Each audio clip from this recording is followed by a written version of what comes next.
right. Good afternoon, students, families, community members, and staff. I am Ivan Duran. I'm honored to serve as your superintendent. I am joined today by Board President Christine Chu, Board Vice President Francine Weiss, and Board Director Erica Mileff. I also know that Board Member Carolyn Watson is in the audience, so greetings to all of you out there. I also have some of our district leadership team with us, and I will introduce them later on in this forum.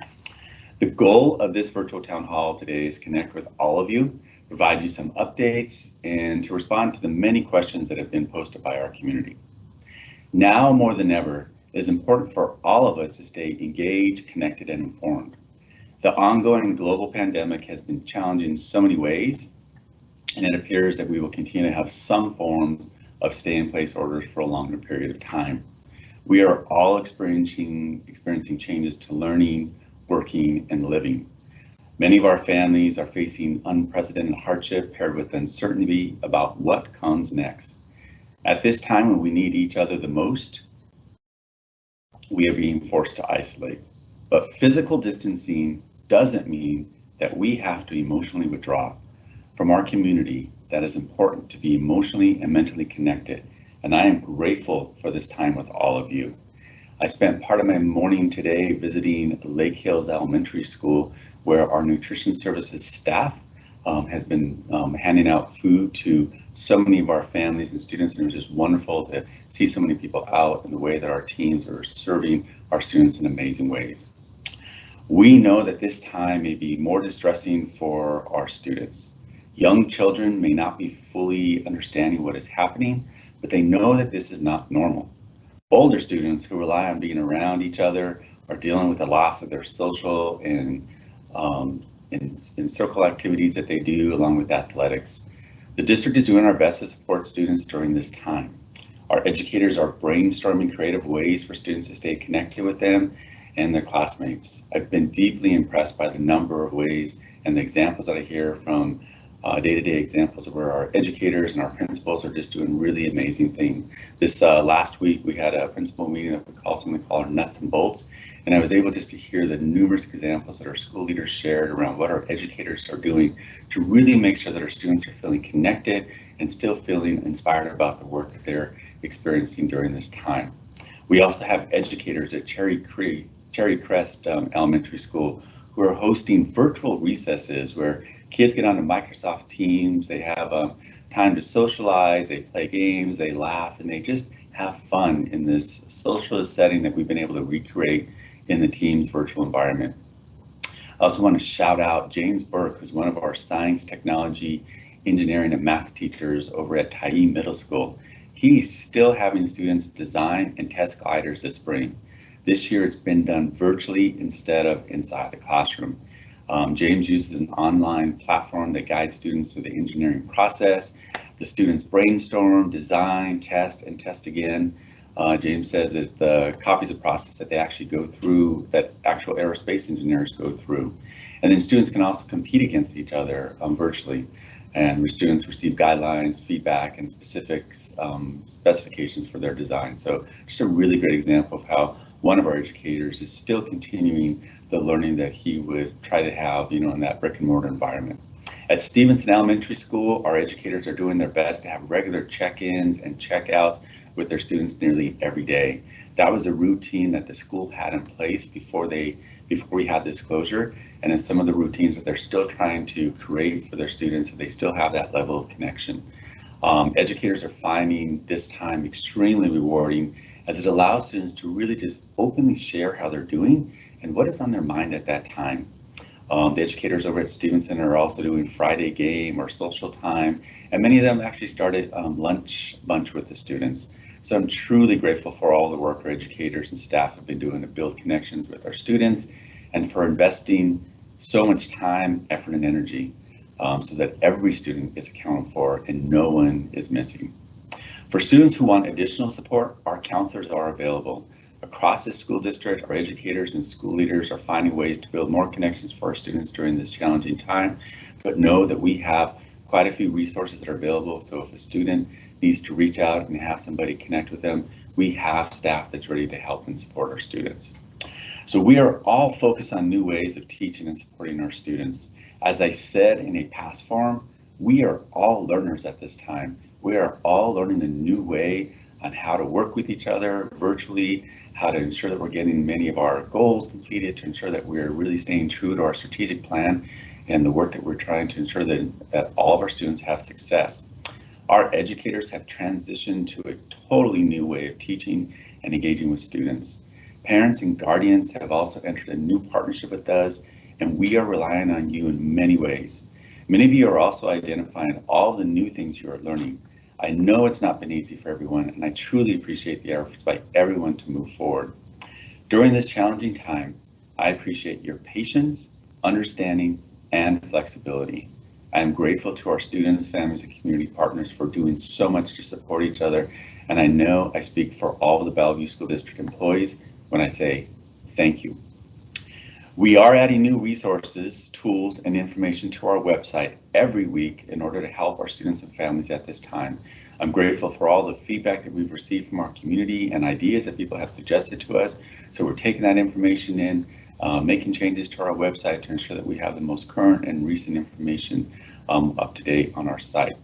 We have a mental health and counseling hotline.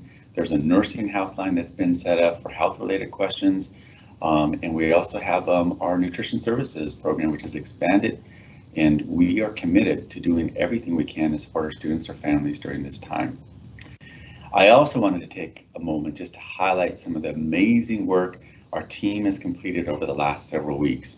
Our efforts have been supported by our staff and our amazing community and our community partners who are stepping up to help our students and families. Like I mentioned earlier, I was just visiting Lake Hills today, and it was just really wonderful to see the number of families who drive up, say they want 4 meals, and our staff either puts it in boxes or bags for them and hands it to them. And it's happening on a daily basis. And up to this point, we have provided over 60,000 meals to our students. This week, we have averaged 2,800 meals per day, which means that we are reaching about 1,400 of our students every day. We are providing childcare to over 60 of our students and families who are first responders, hospital workers, students experiencing homelessness, or have other needs and need that day-to-day care. We have distributed over 2,800 laptops to our students and over 400 hotspots, so our students that don't have Wi-Fi connectivity can get that type of access. We are also supporting our seniors to ensure that they graduate, have meaningful graduations and proms, and beginning today, we are distributing yard signs, hopefully you can see a picture of that here, to our seniors, recognizing their efforts. We have solid plans in place to ensure that we are doing our best to serve our special education students and our multi-language learners. Throughout this time, we have been learning and adjusting to meet the needs of our students. Thank you all for joining us today. If you have additional questions following the forum today, you can connect with the Bellevue School District staff through our website at bsd405.org, or you can go to the COVID-19 page and you can see a green contact us box. That's something that we put in place so we have two-way communication. If you have questions, wonderings, or if you just want to shout out some of the great work that you're seeing in our community, some of the great work you're seeing our educators do, we encourage you to do that also. So at this time, I am happy to introduce our board president, Dr. Christine Chu, who will give an update about our school board efforts, and then we will begin addressing the many questions that have been submitted. So Dr. Chu, I'll hand it over to you now.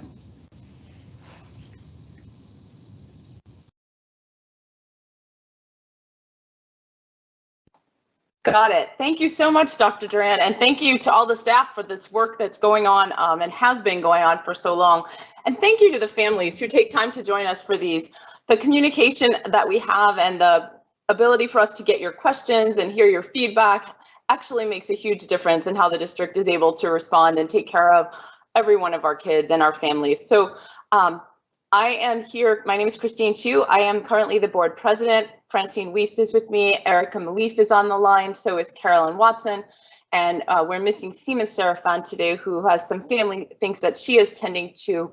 But all of us together are committed to serving with Dr. Duran and his leadership team, the district. And I just wanted to tell you a little bit about what the board is doing so that folks have some insight into that, because we do support the process in different ways. So as part of the school board's work on governing the district, we are actually responsible for everything from district policies to oversight and direction setting.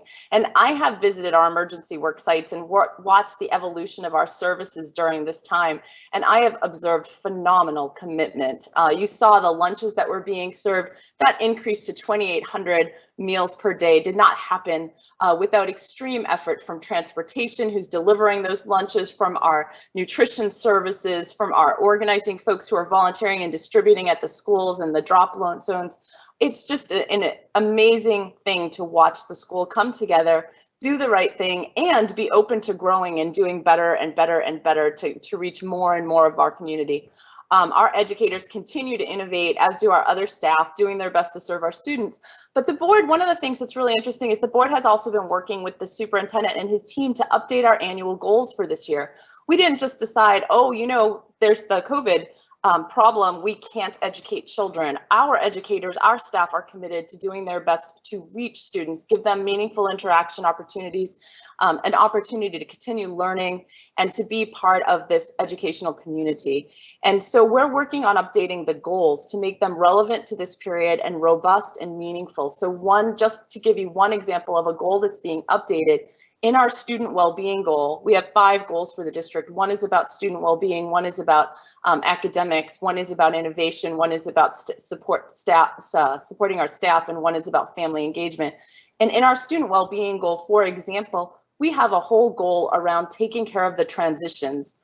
How will we mark those transitions to high school, to middle school, to elementary school, taking care of all of our students and to life and beyond, those of them leaving high school. So we have some very specific things we're doing there, also in academic areas for each and every student.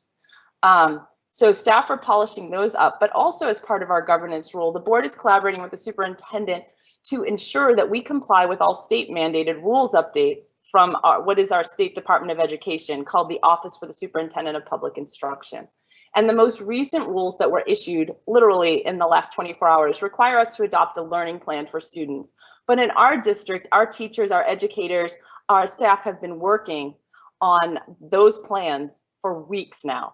So this is not something we're doing for compliance purposes, but we will be able to document that for the state, and the board will be approving that in the next few weeks.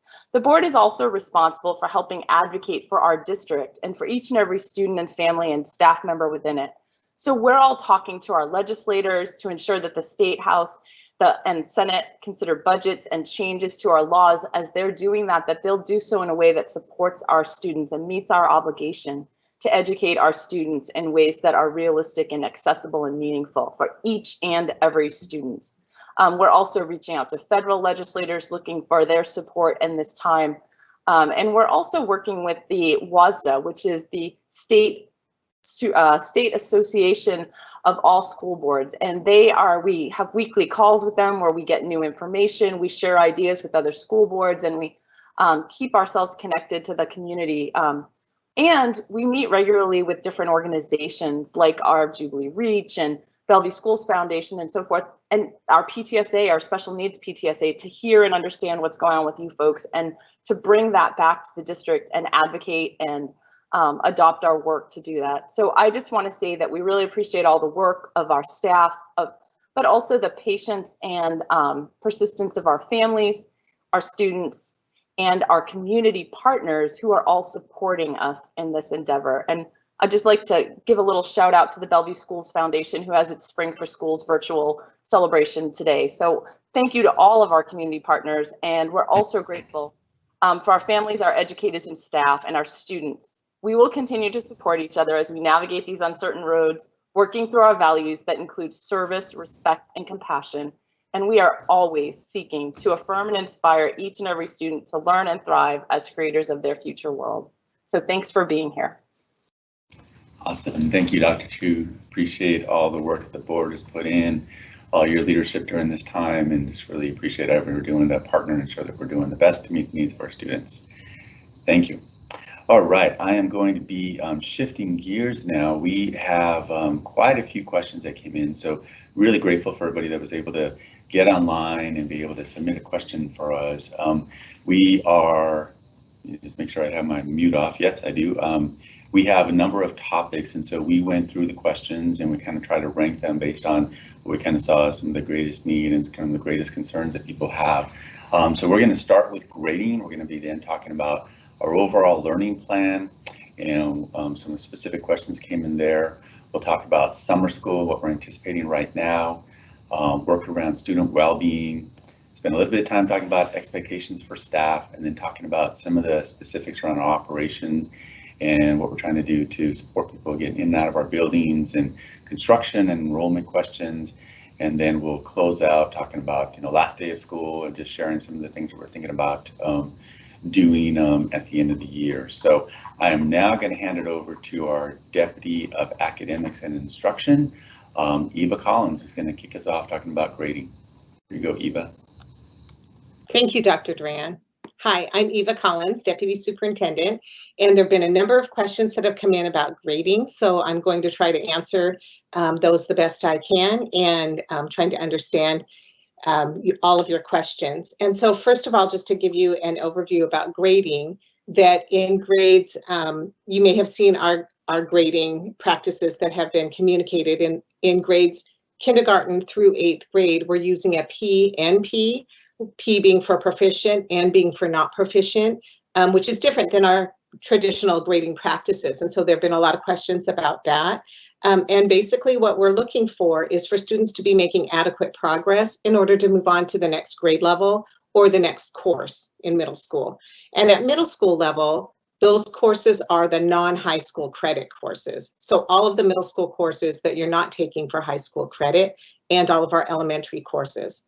At the high school level, and for students in middle school taking those high school credit courses, we're using an A grade or an incomplete. So students will either get an A or an incomplete on their report card at the end of the school year.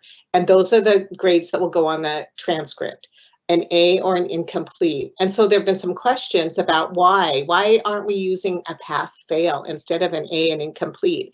And the reason we're not using a pass-fail or a credit or no credit, part of the reason is that we're simply not allowed to, per the state rules. So the state has said that is not an option and that we can't give students that option, so we're not doing that. And we think the AI will work similarly to a pass-fail, but more fairly for kids. So an incomplete gives students more time to complete if they weren't able to complete in this remote environment for whatever reason. And so they would have time during the summer or into next semester to complete the work that they weren't able to do.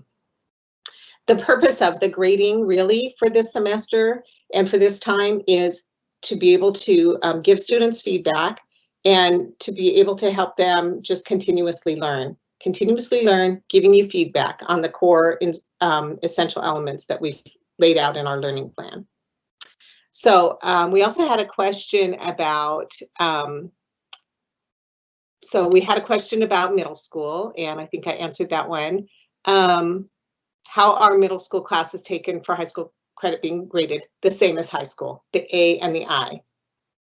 How will finals be handled at the high school level? So final exams have always been teacher discretion. Teachers have decided whether or not they're going to give a comprehensive final or whether they're doing just a certain amount of work, that they're going to have just a normal quiz or exam at the end of the year. Those are always teacher determined and will continue to be teacher determined on whether or not they use a final. And again, it would be just to assess what do kids know at this time. How will student GPAs be calculated? That's a really good question. So an A does count just like an A grade would count. Currently, the A grade counts as a 4-point, and it will continue to count as a 4-point. So a student getting an A, that counts as 4 points toward their GPA. A student who receives an I on their report card, that does not count toward the GPA at all. It is not an F, where in the past an F counted as 0. An I will not count toward the GPA at all. So it'll just be reported as an incomplete. Students will continue to have time to complete, and then once completed, that will be converted to the grade of A. Let's see. There were some questions that have come in about the learning plan, and I will go ahead and work on some of those questions. How are you ensuring that students are prepared to be on grade level for next year? And to be on grade level for the next year is always our concern. We want to make sure that students are learning and prepared for the next grade level. In this time, you notice that our learning plan includes a limited amount of hours for students per day. It's not the same as it was during regular school, where you come and you would be there for 6 or 7 hours. And so we don't have the same number of minutes or access to students. So what we've done is we've taken all of the skills that we would have been working on over the course of the quarter or the remainder of the school year, and we have pulled out the essential learning skills. What are the essential learnings that we want all students to have in this course, in this grade level, in this subject area? And those are what we're focused on for the remainder of this school year. So those will help us to ensure that students are ready for the next grade level. And what is our plan for supporting students who are behind at the end of the school year? Again, that's always a concern for us, what to do about students who are behind. So in the fall, we'll want to make sure that we have time for review and for immediately assessing where are students and what are some of the holes that we need to fill to make sure that students are really prepared for all of the academic that's going to come in next school year. Let's see. I apologize, I'm trying to scroll. How are you ensuring consistency across schools with regard to attendance? So attendance isn't in the normal way where a student shows up at school and we mark them in attendance or absent if they're not showing up at school. It's different in the remote learning environment because kids can access the learning at multiple times during the day or on a different day. So we wouldn't be taking attendance every day for students to show up. What we are looking for is students engaging. It might be that they're engaging in an online team class session with their teacher, and then we would be marking that they showed up for that. But it might be that they're engaging in something that was video recorded later, or they might be completing an assignment later in the week. And so our teachers are only marking attendance weekly. And the purpose of us marking attendance is to find out who's not engaging. And once we know who's not engaging, we can reach out and find what's going on and how can we help. So that's the purpose of attendance during remote learning. Will students have an opportunity to make up work that was skipped or missed during remote learning? For example, the students who receive an I. So for any students who receive an I or an incomplete for the semester, they will have through the summer to complete that I, and there's multiple avenues for doing that. It does not necessarily mean summer school. They will also have an opportunity next school year in the fall, all the way through the first semester to complete whatever it was that resulted in them having that I on their transcript. And once they complete, then that will be replaced with the A grade. So that's a lot of incentive for kids to complete that work. How is the district supporting parents at home? And we've received some feedback that there are a lot of different platforms, and some parents want to be able to support their kids on how to access these platforms and how to work with the technology. And so we have provided some resources for parents, but the feedback we've received is to try to make that more user-friendly and more accessible. And so we are working on that, and you can expect a communication to come out next week to families with some explicit directions and some improvements on how we're presenting that in a more accessible way. Okay, we also have some questions that have come up about summer school, and I'm going to turn it over to our Executive Director, Heather Edlin. Heather? Thank you, Eva. Yes, so thank you. We did have a couple of questions that came in related to summer school. So I wanted to have an opportunity just to share with you a little bit about where we're at right now with respect to that. We've been working on various plans related to several different types of scenarios that may be in place this summer. From being able to provide all remote as we are now with just a few exceptions, or to be in smaller groups or what have you. We're waiting on what the governor decides with respect to the stay-at-home, stay safe order. And so we will have information that we can share about what summer school will look like, what it will contain, etc. just as soon as possible. I want you to know, though, that we are looking at all of the things that we've been offering previously, from supports at elementary all the way through high school, and how we can support our learners through the summer, be that in various scenarios. So that will be coming out soon. And we've been, as Eva mentioned, there are some questions about how we'll support students who came out, who may have fallen behind during the closure, including students who may have received an incomplete. And as she said, there will be opportunities for students to be working on those over the summer. More information will come as an integration of the summer school plan. And then the final question that we had related to summer school had to do with opportunities for students to continue through childcare over the summer. And so we're working with our facilities on this piece, again, waiting for further guidance on what that might look like from the governor on the stay home, stay safe order. But again, working through the various scenarios that may be available to us, from applying it only to emergency and essential workers as we are now, or being able to expand that to a greater population of students based upon that guidance. So again, when we come up with summer school information, we'll also be providing information related to non-academic supports for the summer as well. And while I'm on, there are a few questions that are also related to student well-being and the connection. And so I really want to just echo some of what you heard Dr. Duran and Dr. Chu talk about at the beginning. We definitely want to be able to ensure that we're celebrating students as they're going through their key milestones.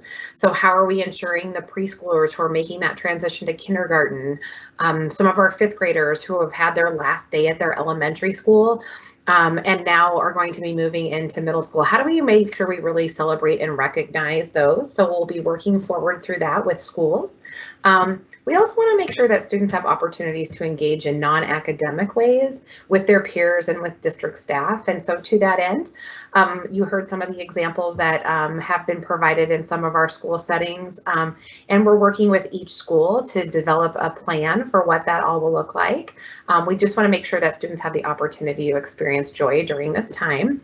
And we're tracking that through surveys that we send home. So be looking for those surveys so you can be giving us additional feedback on how we're doing in that regard and what we could be doing better. And so the other key focus for us is how are we supporting students' social emotional health? And so that was a question that came out too. And we're really looking at that as sort of a nested opportunity to provide supports for students, from what we're doing with whole groups of students when we have them together, all the way down to what are we doing for individual students when we see needs arise. And so with all of our students, as we've just been finished talking about, we're looking for those non-academic opportunities for students to connect. Clubs and sports teams coming together, the virtual recesses that you heard about, virtual assemblies, book clubs, a variety of topics that we've seen come forward from our schools. They're really being amazing and innovative at this time. In addition to that, we've been working with the curriculum resources and providing our educators with supports for social emotional learning when they're doing instruction. Those come from a lot of our curriculum resources. Ruler may be something that you've heard before. We're also aligning to the Washington State Social Emotional Learning standards and national networks resources. And so you heard Dr. Duran speak earlier about how he was able to attend a meeting with our administrators focused entirely on student well-being. This will continue to be a big focus for us as we move forward through the remainder of the closure, and just ensuring that our students' needs are being met. For students who need more individualized supports, we have groups that are small groups that are meeting for social emotional instruction. We continue to have small groups based on affinities and interests, based on, so maybe divorce support groups, etc., as well as individual counseling. There was a number shown earlier in this presentation that gave us the counseling support hotline. If you have any additional needs or social emotional needs that are not being met, please feel free to reach out to your school counselor or contact us directly through that hotline, and we will get back to you to support you. Thank you. Not sure who's next. It looks like maybe it's Jeff Thomas. Thanks, me. Thank you so much. It's a lot of really good information there. And really appreciate all the information that both Eva and Heather gave. The final pieces that Heather was talking about, this area around socio-emotional connection and well-being is something that's really just come up. We are surveying our students, our families, and our staff, every 3 weeks. And in our last survey, that was something that really jumped out. Students were feeling they were connecting to their teachers, but then there was this sense around not being able to connect it or not connected enough to each other. So we're taking that feedback and we're adjusting as we go through in this process. And again, I think there's some really great things that are going on out there, and we're spending a lot of time really trying to innovate and design as we go through this. And one of the other questions that came up was, what about senior end of year events? And so this is something that has been one of top of mind of ours from the very beginning. As Dr. Chu mentioned, we have reset some of our goals for the rest of the year, knowing that we have 7 weeks, to keep providing really strong instruction to our students, really try to provide the best type of connections. But we also have been really thinking about the different types of transitions and experiences that our students or families are having right now.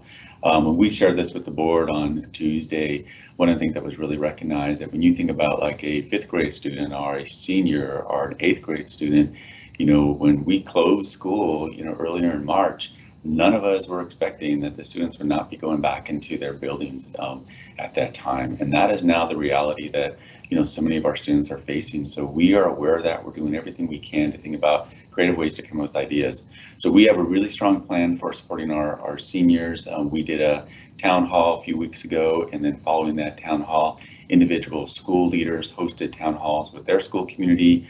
Our senior student leaders are involved in the process, and we are really empowering our individual schools to come up with a design to think about what's going to be best for them for their graduations, for their proms, or any other type of activity that they would normally have during this time period. I know a couple of our high schools had Spirit Week. They did virtually, and there were some great pictures that were shared. So there's a lot of good thinking that's going on in that. But again, we are really working to empower our schools and our students to come up with what's going to be meaningful for them. So for more information on that, I really encourage you to reach out to your individual building principal and ask them about some of the ideas and things that they are working on. And I know that, as those plans start to be created, there's going to be a lot of support that's going to be needed to help them out. As I mentioned earlier, we are also thinking about what is that transition between 8th grade and 9th grade going to look like, the transition from 5th grade to 6th grade. And so we have, some continuation ideas that are in the place. We're trying to think about doing some virtual building tours, so there will be definitely some activities we're going to do to make sure that our students are as best prepared as they can for going into the next milestone. The one other area I want to hit on is that we also are working to ensure that we have a really good transition, especially for our new families coming in to either our early learning program, our kindergarten program. That's another really pivotal and important transitional time frame that we have for our students. So we are working on plans on that so that we can ensure families get enrolled and feel connected and know what to expect on what this is going to look like in the fall. So there's a number of things that we have in place. So again, most of the events that are at school-based are being designed by the school. So I'm going to now hand this off to Jeff Thomas. He is our Assistant Superintendent for Human Resources, and Human Resources has just been doing some great work in this area. So love to have them share some pieces around expectations for staff and for educators. But before Jeff gets in there, I just want to recognize that there's been so much work that's going on to ensure that all of our staff, members have some level of responsibility and work to support our students. The senior plan that we created just has so many of our classified staff working to support our students right now. And a lot of that is coming out because of our work that our HR team is doing. So I'll hand this off to Jeff Thomas now, who will talk about expectations for educators during this time. Thank you, Dr. Duran. I am just really excited by the work that our staff continue to do. I too got a chance to spend time this morning with nutrition services staff over at Stevenson. Just amazing work. Before I jump in, I also want to acknowledge that next week is Teacher Appreciation Week. And during this unique time in our history, it's a great opportunity to rethink and recalibrate how we appreciate our teachers and the work that they're doing. Amazing work. A couple of questions came in. First one, who should I contact if my teacher is not checking in, sharing assignments, or collecting assignments? The line of communication should always first start with the teacher. One of the things that we are recommending is use email because phones don't necessarily go through directly to teachers, although teachers have the ability to communicate through Microsoft Teams using phone numbers. But also, if you do not hear back within 24 to 48 hours or 2 business days, we recommend that you contact then the principal to make sure that that communication is addressed. A follow-up question, who should I contact if I've reached out to a counselor and haven't heard back? It's very similar to teachers. We always try and have direct communication with the staff member. Again, email is a good starting point, but if you don't get a response within 24 to 48 hours or 1 to 2 business days, we recommend that you contact the principal for a follow-up. Next question. Why aren't teachers delivering instruction online? Well, teachers are delivering instruction. It's just it's being delivered remotely. And one of the things that you heard Ms. Collins talk about is how we've had to recalibrate what instruction looks like. But all teachers are delivering in some form or another instruction, but it may be coming in different modalities. It may be through written plans, it may be through live broadcast, it may be through recorded broadcast. So there are a variety of methods that instruction is being delivered. It just may not always be in person and live. We have worked with our Teachers Association, the Bellevue Education Association, to create clear and consistent guidelines with our staff and what we expect them to do and what we need to do to support each other. If there are concerns, we believe you should talk directly with the teacher first, and then if those concerns are not resolved, then we recommend that you speak with the principal. And then the last question I have is, how are you ensuring consistency in online learning and consistency in communication? Again, in working with our Teachers Association and our school administrators, we've created a framework by which we expect all of our staff to go forward with the remaining weeks of school. And those plans really include regular communication with teachers, parents, and students. What we've also been working on is how to minimize the overwhelming amount of communication that we had been sending out. And we've done a lot to try and coordinate communication plans and strategies. And they now really are focused at coming from the schools and being specific to the school community, the students, and the parents. Again, if there are questions or concerns, we recommend that you start with the teacher, and then if you need to get additional concerns raised, please follow up with communication to the principal. Again, we are real appreciative to all of the work that all of our staff have done. We're excited about where we go from here. Awesome. Thank you, Dr. Thomas. Appreciate you providing some guidance and feedback for community members in that area. And again, just really want to reiterate that it is our expectation that every one of our educators is reaching out, connecting with students, and having really clear, communication pathways for them. So there's definitely some ways for you to approach that if you don't feel that's happening. I also know there has been a lot of great effort by educators to make that happen, and we just keep really trying to work on building on the bright spots and sharing the great examples. I know a number of educators are sharing ideas and sharing resources, and I'm really grateful for the work that they've been doing in that space, and I'll talk about that a little bit more.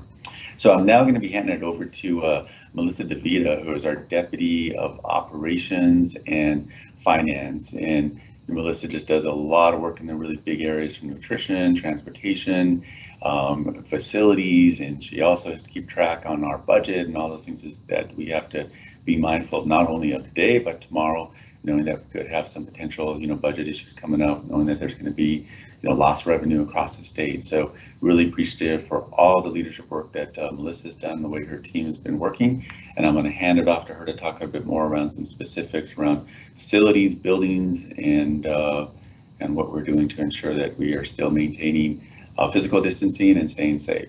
So hand it off to you now, Melissa. Thank you, Dr. Duran. Good afternoon, everyone. I'm sure we're all ready for a weekend. Love Fridays, just like we did when we were at schools on regular days. But got a number of questions from you. So the first one was, how can students return items like laptops that belong to the district? So I've got two answers for that. It depends on if you want to return them now, if you're unenrolling or moving out of the area, or if you're talking about returning them at the end of the year. If you want to return them now, we ask that you please either call the help desk, and that number is 425-456-4321, and let them know that you want to return it, and we will set up a time and a place for you to go to make that return. In all likelihood, that will be at Sammamish High School, where we have tech support people on a daily basis. If it is at the end of the school year, we're in the midst of putting a schedule together for that will have students returning the laptops and other items to the district. It will probably be at your home school, and you should receive materials and things about that as we move closer to the end of school. In all likelihood, it will be sometime during the week of June 15th, which is the last week of school. So you'll have time to do that and get all of your items back to us. Next question was around construction. I know that the Highland community is really excited to get into their new building. As you drive by it, you see progress on it pretty much on a daily basis. And so the question is, is Highland delayed, or will it be opening next fall? I am happy to say that construction has continued at Highland Middle School, and that we are still planning on opening this fall. So all the Highland Middle School students will be going to a brand new building, and I can't wait for them to walk in on the first day and see their new facility. It'll be a great opportunity for them. Next question has to do around enrollment for choice schools for next year. So if you have been notified that you received a spot at a choice school, congratulations. We do need to get you enrolled for the 2020-2021 school year. We are modifying our enrollment process because historically we have not been able to accept enrollment online, and so it required us to put some new practices in place. We have done that so that we can enroll new students this school year for the fourth quarter.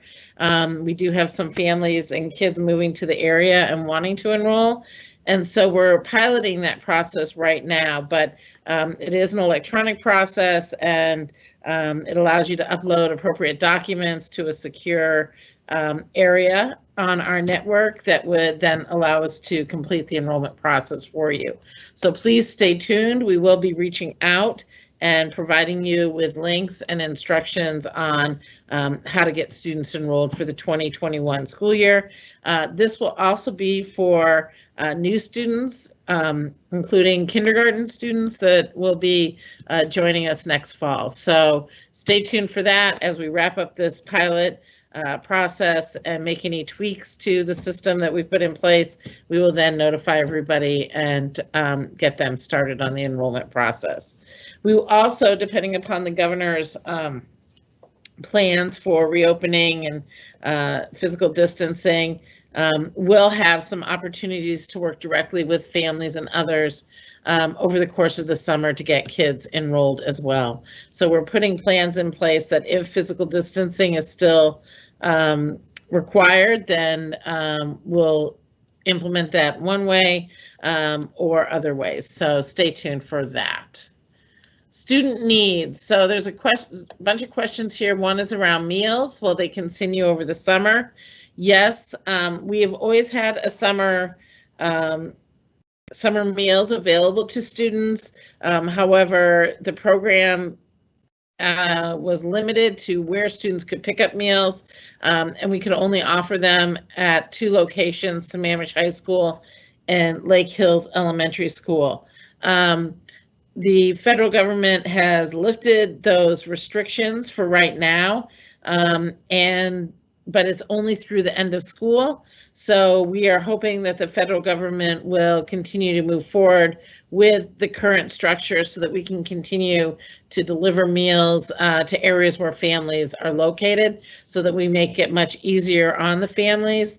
So stay tuned. We are continuing to work with the state and the federal government to try and make sure that that whole system remains in place throughout the summer.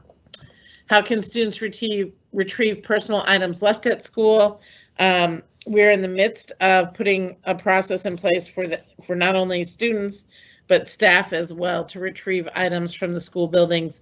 Again, with the personal physical distancing and so many kids in each of our buildings, we are putting in place things to make sure that that physical distancing is still observed.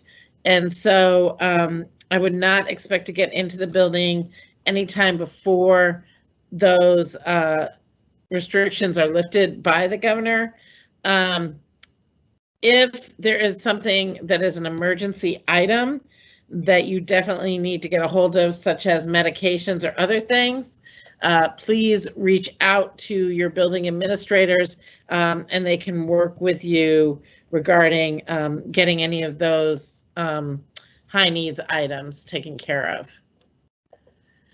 Will we be offering childcare over the summer? I think Heather Edlin has already addressed that. It really is dependent upon what the timeline is to remove some of the restrictions on physical distancing and social interactions.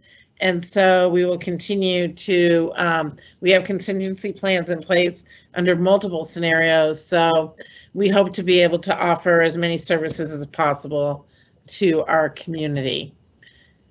So then there is a question about new safety protocols, and I'm assuming people here mean in light of COVID. And so we are working on those. So one of the things that we're currently doing right now is we are putting in place the hand sanitizer dispensers in locations throughout buildings. So right when you enter a building, by the cafeteria, by the administrative offices, intermittently in the hallways, so that people can get their hands sanitized on an ongoing basis throughout the day.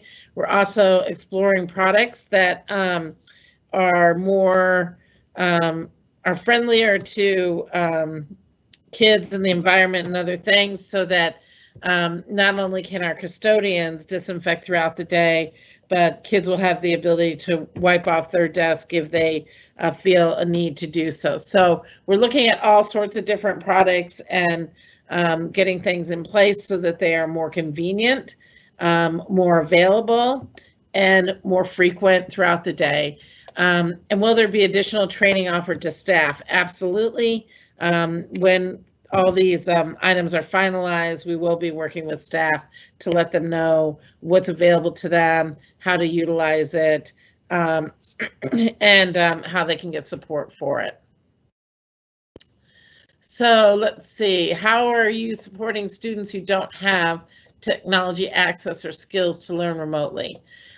So we are trying to provide laptops, internet hotspots to students who don't have access. You can reach out to the school district, and there's a form on our website, or you can call that number 425-456-4321 and let them know that you need technology or you need a hotspot to access the internet, and we can make that happen for you. If you don't know, if students are struggling with having the skills to learn remotely, if it's a technology issue, there are links on our website to videos and other things that will teach you how to use the technology, take you through step by step. You can also call our help desk and they can talk you through it remotely on how to use the technology or get to where you want to get to. So there's real opportunities there, and we try to respond to everybody within a 24-hour period. So if you call and nobody's available to take your call right now and you have to leave a message, they will get back to you. Our helpline is open from 7:30 in the morning until 4:30 in the afternoon. You can also get in-person service by going to Sammamish High School. Again, the same hours, 7:30 in the morning, 4:30 in the afternoon, and they can give you support one-on-one. Let's see, there's a question about community service hours. I'm going to wait for that one until the end and have somebody else answer that for you. So give me 1 second on that one. And I think I've already covered quite a bit on tech support. So the last thing I want to say about tech support is you can go to the website and go to the COVID-19 page, and there's a button that you can push and it'll tell you everything you need to know about getting tech support, the best ways to get it, what the hours are, all that information. So thanks so much for this opportunity, and so glad you guys are part of our district and part of our community. Dr. Duran? Awesome. Yeah, thank you, Ms. I really appreciate that. And I'll just hit on those two questions that were there. Can students help with COVID-19 response during community service hours? And the answer is, and the other one was, are there other ways students can earn community service hours during this time? And the simple answer is yes. Students can earn community service hours in a number of ways. So we just ask you to please check with your counselor if you have an idea for community service. So you just have to get that approval with your counselor. You'll be able to set that up, but there's ideas. I know this week we highlighted a story around one of our students who had actually worked with some local restaurants, created a website, and was providing, a way for, different restaurants to be able to provide like what they're doing for discounts and stuff. So there's a lot of different ways to do that. I'm going to hand it over back to Dr. Christine Chu. She has another idea around further ways that you can get some support with their educators. So Dr. Chu. Oh, thank you, Dr. Duran. I just wanted to weigh in, and I think I'm going to actually have Francine Weiss is going to jump in here. We were just talking while everyone was asking the questions about how do I report problems with whether or not I'm getting this service or that service from my teacher, or if I'm connecting to a counselor. We also want folks to know that in addition to you reaching out to escalate problems or challenges that you have, that we are also driving to get information from you, that the district and the board are looking for feedback and information. So Francine, did you want to comment on the surveys? Can you jump in there? Sure. So as Dr. Chu mentioned earlier, the school board's role really is to have oversight and look at the strategy. And as we were looking at updating the goals that the district put together, one of the key inputs was the information that we're getting from students and families. And so we really appreciate the time that everyone's taking to fill out the surveys. They really influence the direction, and they are a key way that we can reach each and every student. So please know that what you provide to us is really important, because we want to capture what is working well and what needs to be improved, not only for now, but to be prepared for what the future brings. So please continue to look in your inboxes for surveys that'll be coming out to you. We really appreciate the comments, from the frustrations to the successes. This partnership that we have with students and families and our community is what enables us to be successful as a district and to really serve each and every student. So thank you. Awesome. And then back to you, Dr. Duran. Thank you, Dr. Weiss. Appreciate that. All right, I'm going to try to wrap us up here, but there's still a couple of questions definitely want to address. So one of the questions that came in is, what is the last day of school? So our last day of school is June 19th. Originally, we had published it was going to be June 22nd due to a possible makeup day, but we have direction from our state superintendent's office that the last day for everybody will be June 19th.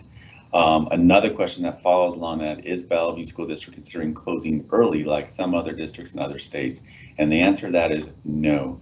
I've actually been really surprised by the number of districts across the nation who are choosing to close, and I know there's different reasons why they're choosing to do that, so I respect the decisions that they've made. But I feel that we are just in a really great place right now where we are really innovating and trying different types of approaches to what we're doing. I feel our educators every day are just getting stronger with what they're trying to do. We are getting more and more of our support staff supporting our students, and so I feel have really good momentum and we're moving forward in the right direction. And I feel over the next 7 weeks, we're going to learn even more. So I just want us to remain strong and consistent with the work that we're doing. And I've said this numerous times to our staff in the community that we know it's not perfect for many of you. We know that many of you may want more, but in our current scenario, knowing that there's so many other issues and challenges our educators are facing and our families are facing, we are doing our very best to ensure we're providing the best educational opportunities for our students. And so we're going to keep on, doing the work that we're doing. We're going to keep on adjusting our practices, taking that information that we're learning from surveys, adjusting. And I do believe that when we get to June 19th, we are going to be much wiser and smarter about what this looks like, which will then lead us into, what is the future going to look like? So thank you for that question. But no, we are pressing on with the work that we're doing. And again, I'm just so proud of all the work our educators are doing, our staff's doing, and the way our community is supporting us. So we will just keep doing that work that we are focusing on. So one of the big questions that came up was, what is our plan for reopening in the fall? And so this is a big question that we are wrestling with also. We are expecting to hear some more information from the governor today, whether or not the stay-in-place order will continue, what that will look like. But early on, we heard from him that, we kind of expect any kind of large gatherings, which school would be part of, would be one of the last things that is eased up on. So, we will still be waiting for that guidance to come out, and then we will, adjust from there. But we are currently in the process. Over the next 2 weeks, we're going to be doing some planning in this specific area. And so we are going to be looking at 4 different scenarios. One of them is going to be a social distance scenario. So we could be in the situation where we know that we're going to have smaller class sizes. We may have to have a staggered schedule. It may have to look really different based on what kind of guidelines come out. So that is one scenario that we are going to start planning and thinking about what that is going to look like. The second scenario is what we call a remote learning scenario. It's what we're currently in right now. So if we come back in the fall and we have to continue the work that we're doing right now, we'll be better and smarter with what we're doing. And so we will continue the work that we've started. And so that'll be another piece that we're going to really be digging into to really think about what will it look like, how will we build upon the strengths, what are the areas that we need to adjust. And again, as our board members have mentioned, we will continually seek input from individuals in terms of how we can gain more information on what has been working, what hasn't been working during this time. We are also thinking about what I just call a reentry plan or scenario, and that's this idea around over the last 2 months and as we go into the final 7 weeks, what are those things that we have done differently that we really want to make sure we continue into whatever next year is going to look like. I feel like the way that we've been able to pivot some of our resources, pivot the use of some of our staff, it's truly been amazing. The example that Patty Siegworth, one of our executive director for our high schools, is doing with our seniors right now. I mean, that's just a beautiful example around how we can pivot our resources, create a new vision, get people oriented around another common purpose. And if we continue to do that type of alignment, we will really be able to have some amazing results. So those are types of things that we want to keep thinking about and building upon what kind of successes that we've had. The final thing is just, as we think about this reality that, we don't know when the vaccine is going to come out for us. We keep hearing different timeframes, but we may be in this very same situation sometime next year. And so what do we need to do now in order to start planning for that? So these 4 groups that we are organizing over the next 2 weeks are going to go through a rapid design process, really try to get some empathy interviews and just hear the experiences from students, staff, and family members, and then just start to come up with some ideas around that. And then we'll spend deeper time planning around that work, because so many of the questions that came in around making up for lost learning time, will we have a full classroom model, or considering half days? Those are all things that we're going to be considering during this time to ensure that we are doing our best based on the guidelines that come to us to ensure that we're staying healthy and safe, for everybody. And so those are things that we'll be working on. So really appreciate that question, and just ask for you to stay tuned as we continue to work through this, and know that we are just going to do our best to meet the needs of our students and families. So as we wrap up here, I really just am grateful for everything that's been going on. We have just seen amazing results happen during this time. We have seen amazing efforts. You know, our community has stepped up in wonderful ways. Our community partners are just doing, you know, amazing things right now, and just really grateful for all of that. Today, I was reading a really great opinion in the New York Times, and it just really talked about leadership and what's needed during these times. And one of the quotes in there that really kind of struck me the most was just notion around we have to protect those among us who are vulnerable and support those among us who are taking and risking their lives every day so that, you know, everyone can get back to theirs. And so, you know, we have so many of our staff, our frontline workers who are, you know, providing the supports and resources to our students through nutrition and childcare and transportation. You know, we want to make sure that they stay safe, but we know our most vulnerable in our community really need the most support right now. And so just appreciate all the work that's gone on. We're working to ensure that all of our families and students have what they need during this time. And as we continue to go through this work, it will take all of us working together, being empathetic, being compassionate, being kind, and really thinking about what can I do to help somebody who may need assistance, or what can I do to help, you know, accelerate somebody to achieve or see something different. So thank you for taking the time to be with us today. Again, the primary purpose of this was just to have another form of connection with all of you. I look forward to when we are able to actually be back together, and thank you for all that you're doing. Again, we have numerous ways where you can provide feedback to us, whether it's through our surveys or through the Let's Talk app on our website. So please encourage you to provide more feedback to us. We look forward to hosting more of these. And again, thank our school board members for being part of us with us today, our leadership team that was part of this, and all of you. Thank you and have a great weekend.